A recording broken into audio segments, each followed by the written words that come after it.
Hi ha teòlegs i filòsofs que consideren que la fe, en sentit estricte, no és una creença.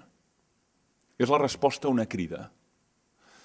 I que, per tant, no és tant la creença en una realitat que no es pot fer evident ni es pot demostrar científicament, sinó que és la resposta a una crida que experimenta el subjecte en la seva interioritat. De fet, jo tinc una relació amb l'esfera espiritual, amb l'esfera del transcendent, que és una relació molt subjectiva, molt personal i molt sotmesa a una mena de formes canviants, a una mena de metamorfosi.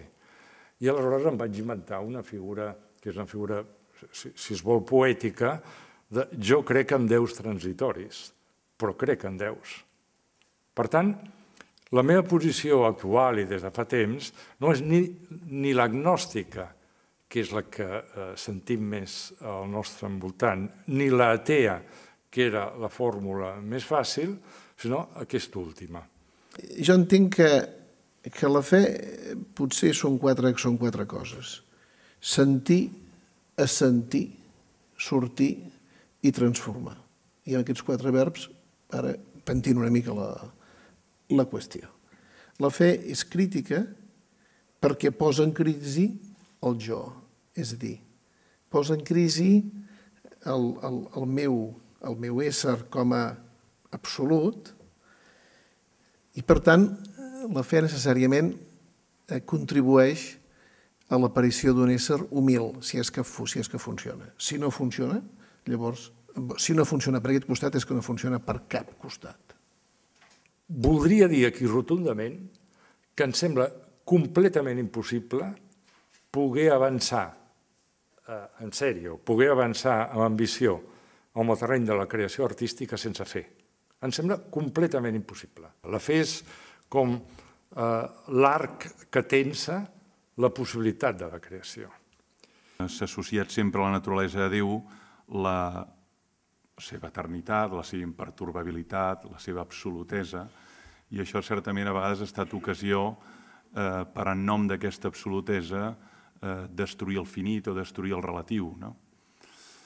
Però l'expressió Déu transitori, d'entrada, suscita aquesta idea de contradictio in terminis, per això m'interessa molt aprofundir-hi.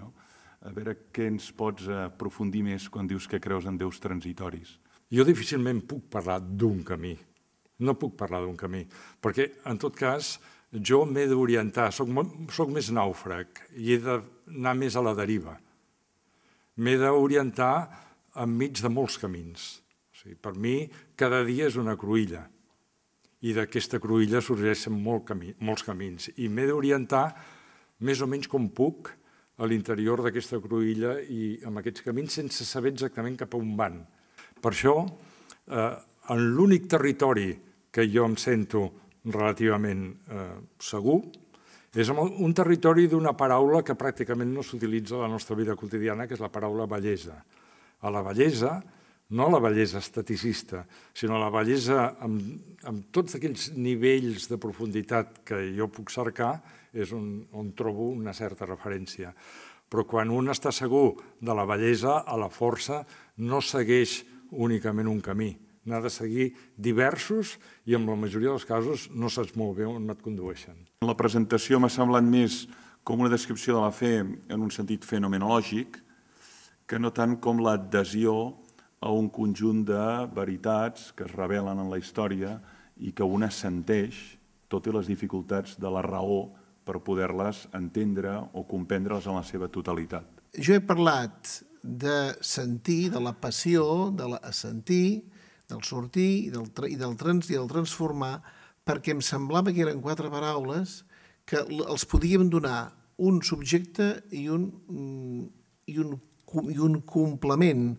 És a dir, l'Evangeli, si agafem l'Evangeli de Jesús, aquestes quatre paraules són claus.